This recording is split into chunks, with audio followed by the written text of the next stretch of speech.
So we talked about the 360 breathing. You can go look at that video again if you need a reminder of it. But it's really hard to get the breath into the back side of the body. And so these are some other positions that we can use to do that breathing, so that when we're breathing into the low belly, we're getting that front to back expansion. And the same with the rib cage, that back body expansion. So one of the nice positions to do would be a child's pose. So if you need to support yourself over a pillow, you can just take a pillow and support yourself over the pillow. Or if you're fine enough without the pillow, you can come down and rest in this position. And when you're resting in this position now, the feet are together, the knees are apart, you're going to take a deep breath in and think about getting the air into the back of the body. So I'm inhaling into my low belly, and I'm expanding through my back, which is the back side of my belly, right? And then I'm expanding my rib cage front to back and side to side. And then as I exhale, I'm going to draw everything in towards the center and feel a slight lift of my pelvic floor and my rib cage moving in and down. So we're going to do that again together. So inhale, feel the breath expanding through the back of the body. You even feel widening under the armpits. And then as you exhale, it comes from the pelvic floor, the pelvis drawing in towards the center, the lift of the pelvic floor up towards the belly button, and the drawing in and down of the rib cage. Again, inhale. And exhale.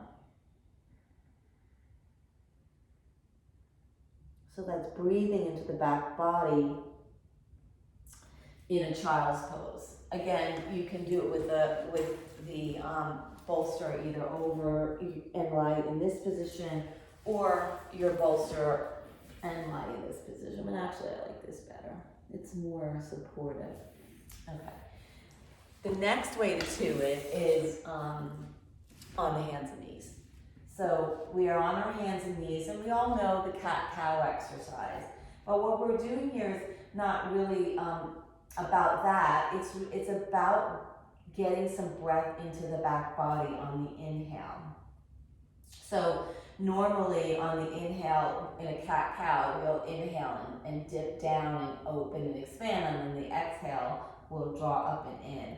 But what I'm wanting you to do here is as you inhale, get the breath into the back of the body.